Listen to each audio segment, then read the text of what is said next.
Graca Machel ndiye mwanamke pekee duniani aliyewahi kuwa mke wa marais wa nchi mbili tofauti.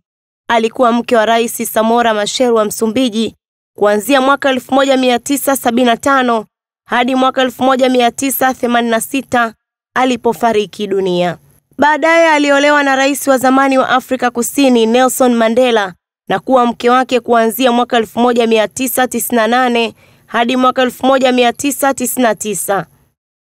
Graca Simbine Machel ndiye mtu pekee katika historia ya dunia aliyewahi kuwa mwenzi wa viongozi wawili wa Kiafrika waliochaguliwa kidemokrasia.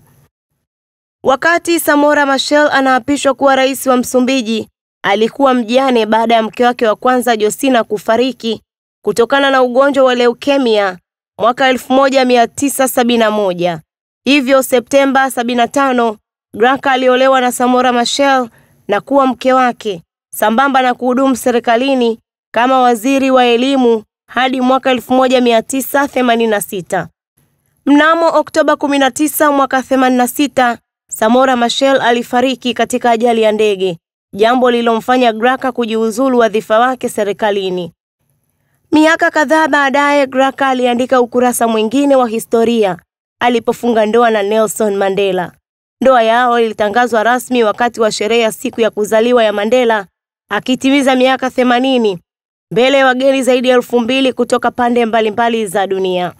Baada ya ndoa hiyo, Graca Machel akawa mke wa rais wa Afrika Kusini akiwa na umri wa miaka 52. Kuhusu ndoa yake na Mandela, Graca aliwahi kusema, "Tulikuwa watu wazima, tulikuwa tumetulia, tulijua thamani ya mwenzi wa maisha wa kushirikiana naye." ST Bongo, nyumbani kwanza.